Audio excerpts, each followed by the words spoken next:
നമസ്കാരം, ഞാൻ ഷാലു വിനു. എല്ലാവർക്കും എൻ്റെ ചാനലിലേക്ക് സ്വാഗതം. നമുക്കിന്ന് ഒരു വെറൈറ്റി ദോശ ട്രൈ ചെയ്ത് നോക്കാം. ഗീ പൊടി ദോശ. ഇത് ചട്നി പൊടിയും ഗീയും ചേർത്തുണ്ടാക്കുന്നതാണ്. ഇത് വളരെ ടേസ്റ്റിയാണ്, സിമ്പിളാണ്. നമുക്കിതിന് വേണ്ടി ഇൻഗ്രീഡിയൻസ് നോക്കാം. നമുക്ക് ദോശ മാവ് വേണം, ഒരു മീഡിയം സൈസ് സവാള ചെറുതായി അരിഞ്ഞത്, അതേപോലെ പച്ചമുളക് ചെറുതായി അരിഞ്ഞത്, കറിവേപ്പിലയും ഒന്ന് ചെറുതായി അരിഞ്ഞു വെക്കണം. പിന്നെ നമുക്ക് ഇഡ്ലി പൊടി വേണം.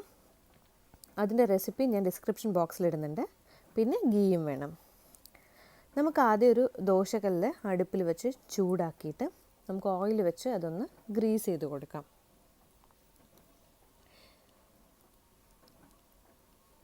ഇത് നല്ലതുപോലെ ഒന്ന് ചൂടായതിന് ശേഷം വേണം നമുക്കിതൊന്ന് ഗ്രീസ് ചെയ്തെടുക്കാൻ വേണ്ടിയിട്ട്. ചൂടായിട്ടുണ്ട്. നമുക്കിനി കുറച്ച് വെള്ളം ഇതിലേക്ക് തളിച്ച് കൊടുക്കാം. അപ്പം മാവ് ഒരുപാട് വെന്ത് പോവില്ല, അടിയിലും പിടിക്കില്ല. നമുക്കിനി ദോശ മാവ് ഇതിലേക്ക് ഒഴിച്ചു കൊടുക്കാം.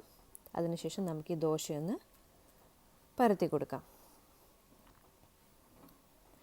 ഞാനിവിടെ തിന്നായിട്ടാണ് കേട്ടോ ചെയ്യുന്നത്. നിങ്ങൾക്ക് തിക്കായിട്ട് വേണമെന്ന് വെച്ചാൽ തിക്കായിട്ടും ചെയ്യാം. ബട്ട് തിന്നായിട്ട് ചെയ്താൽ ഈ ഒരു ദോശ കുറേ കൂടെ ടേസ്റ്റിയാണ്.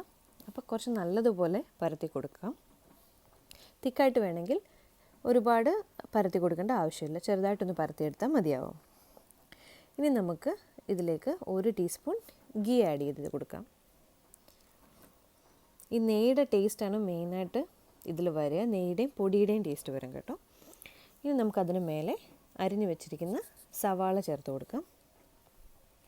സവാള പൊടി പൊടിയായിട്ട് അരിയുന്നത് കൊണ്ട് നമുക്ക് കടിക്കുമ്പോൾ ഒരു പ്രത്യേക ടേസ്റ്റ് ഉണ്ടാവും. അതോടൊപ്പം തന്നെ നമുക്ക് കറിവേപ്പിലയും പച്ചമുളകും അരിഞ്ഞു വെച്ചിരിക്കുന്നത് കൊടുക്കാം. ഇനി നമുക്ക് നമ്മുടെ പൊടി അതുകൂടെ ചേർത്ത് കൊടുക്കാം. അത് ടേസ്റ്റ് അനുസരിച്ച് കൊടുക്കാം. ഞാനിവിടെ ഏകദേശം ഒരു 1.5 ടീസ്പൂൺ പൊടി ആഡ് ചെയ്ത് കൊടുക്കുന്നുണ്ട്. ഈ പൊടി ഞാൻ ഡിസ്ക്രിപ്ഷൻ ബോക്സിൽ ഇട്ടിട്ടുണ്ട് കേട്ടോ, അതിൻ്റെ ലിങ്ക്. ഇത് ഓൾറെഡി ഞാൻ ചെയ്തിട്ടുള്ള റെസിപ്പിയാണ്. ഇനി നമുക്ക് ഇതിന് മേലെ 1 ടീസ്പൂൺ നെയ്യ് കൂടെ തൂവി കൊടുക്കാം. നമുക്കിനി ഇതൊന്ന് അടച്ചു വെച്ച് വേവിക്കാം. ഒരു 2-3 മിനിറ്റിൽ ഇത് നല്ല ക്രിസ്പി ആയിട്ട് വരും. നമ്മുടെ ദോശയുടെ ഉൾഭാഗമൊക്കെ നല്ലതുപോലെ വെന്തിട്ടുണ്ട്. നമുക്കിനി ഒരു ചട്ടുകം വെച്ച് ഇത് നല്ലതുപോലെ ഒന്ന് സ്പ്രെഡ് ചെയ്ത് കൊടുക്കാം. അപ്പോൾ നമ്മളുടെ ഈ ഗീയും പൊടിയും അതേപോലെ ഈ സവാളയൊക്കെ എല്ലാ സൈഡിലേക്കും ഒന്ന് സ്പ്രെഡാവും, ഈവനായിട്ട് സ്പ്രെഡ് ആവുന്നതാണ്. അപ്പോൾ അതിന് വേണ്ടിയിട്ടാണ് അതങ്ങനെ ചെയ്യുന്നത്. ഇനി നമുക്ക് ഈ ദോശ എടുത്തു മാറ്റാം. പ്രത്യേകം ശ്രദ്ധിക്കണം, ഈ ദോശ നമ്മൾ തിരിച്ചിടുന്നില്ല. അതുകൊണ്ടാണ് നമ്മളിത് മൂടി വെച്ച് വേവിക്കുന്നത്. സോ ഉള്ളിലെ ഭാഗം നല്ലപോലെ വെന്തിട്ടുണ്ടാവും, അടിയിലുള്ള ഭാഗം നല്ല ക്രിസ്പി ആയിട്ട് മൊരാന്നിരിക്കും. ഇതിൽ നമ്മൾ എടുത്ത് കഴിക്കുമ്പോൾ വളരെ ടേസ്റ്റി ആയിരിക്കും. അതുകൊണ്ടാണ് ഇത് തിന്നായിട്ട് ചെയ്താൽ കുറച്ചുകൂടെ ടേസ്റ്റി ആയിരിക്കും എന്ന് ഞാൻ പറഞ്ഞത്. നമ്മുടെ ദോശ റെഡി ആയി കഴിഞ്ഞു, ഗീ പൊടി ദോശ. നമുക്കിനി ഇതൊരു പ്ലേറ്റിലേക്ക് മാറ്റാം. നമുക്ക് ഇനി അടുത്ത ദോശ തയ്യാറാക്കാം. ഇതേപോലെ തന്നെ ചൂടായ പാനിലേക്ക് നമുക്ക് കുറച്ച് വെള്ളം തളിച്ച് കൊടുക്കാം. ഇനി നമുക്ക് ദോശ മാവ് ഒഴിച്ച് കൊടുത്ത് ഇതൊന്ന് പരത്തിയെടുക്കാം.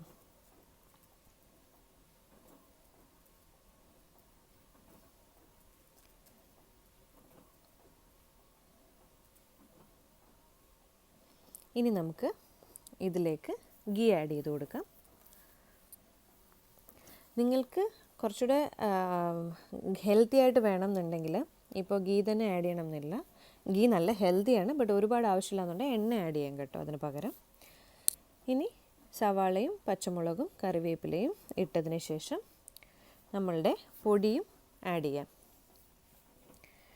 ഈ പൊടിയും കൂടെ ആഡ് ചെയ്തതിന് ശേഷം നമുക്ക് കുറച്ചുകൂടെ സവാള വേണം, അപ്പോൾ അതുകൂടെ ഒന്ന് ഇട്ട് കൊടുക്കാം. ഇത് കുറവായിരുന്നു ഞാൻ ആദ്യം ഇട്ടത്. ഇനി അതിന് മേലെ കുറച്ചുകൂടെ പൊടിയൊന്ന് തൂവി വിടാം. ഇനി നമുക്ക് 1 ടീസ്പൂൺ നെയ്യ് കൂടെ ഒഴിച്ചു കൊടുക്കാം. ഞാൻ പറഞ്ഞ പോലെ നിങ്ങൾക്ക് എണ്ണ മതിയെന്നുണ്ടെങ്കിൽ എണ്ണയായാലും ഒഴിച്ചു കൊടുക്കാം കേട്ടോ. കുറച്ച് കൂടുതൽ എണ്ണയോ നെയ്യോ ഒഴിച്ചു കൊടുത്താലേ ഇത് ക്രിസ്പി ആയിട്ട് വരുള്ളൂ. നമുക്കിനി ഇത് മൂടി വെച്ച് വേവിക്കാം.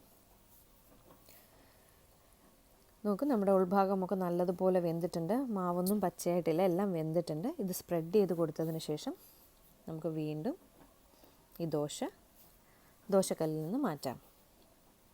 ഇത് കണ്ടാലേ മനസ്സിലാവില്ല ഇത് എത്ര ക്രിസ്പി ആയിരിക്കും. ഈ ദോശ കാണുമ്പോഴേ നമുക്ക് അറിയാൻ പറ്റും. നമ്മുടെ സ്വാദിഷ്ടമായിട്ടുള്ള ഗീ പൊടി ദോശ തയ്യാറായി കഴിഞ്ഞു. ഇതിൻ്റെ ഉൾഭാഗം നല്ല വെന്തിട്ടുണ്ട്. നല്ലൊരു മണം വീട് മുഴുവൻ സ്പ്രെഡാവും ഈ ദോശ ചെയ്യുമ്പം തന്നെ. പക്ഷെ ഒരേ ഒരു പ്രശ്നമേ ഉള്ളൂ ഈ ദോശയ്ക്ക്. നമ്മൾ ഒരു ദോശ അല്ലെങ്കിൽ 2 ദോശ വെച്ച് കഴിച്ച് തീർക്കാമെന്ന് വിചാരിക്കും. പക്ഷെ കഴിച്ച് തീർക്കാൻ പറ്റില്ല. നമ്മളിത് കഴിച്ചുകൊണ്ടേയിരിക്കും. അത്ര ടേസ്റ്റിയാണ്. അപ്പോൾ തീർച്ചയായിട്ടും നിങ്ങൾ എല്ലാവരും ഇതൊന്ന് ട്രൈ ചെയ്യണം കേട്ടോ. ഇതിൻ്റെ കൂടെ എല്ലാ ചട്നിയും നല്ല കോമ്പിനേഷനാണ്. പക്ഷേ തക്കാളി ചട്നിയാണ് ബെസ്റ്റ് കോമ്പിനേഷൻ. ഇപ്പോൾ ഇതിൻ്റെ കൂടെ ചട്നി ഒന്നും ഇല്ലെന്നുണ്ടെങ്കിൽ തന്നെ ഇതിൽ ഗീയും പൊടിയും ഒക്കെ ഉള്ളതുകൊണ്ട് പൊടി തന്നെ ഒരു ചട്നിയാണ്. അത് മതിയാവും. ഇഷ്ടമായാൽ എൻ്റെ ചാനൽ സബ്സ്ക്രൈബ് ചെയ്ത് ലൈക്ക് ചെയ്യുക. Thank you.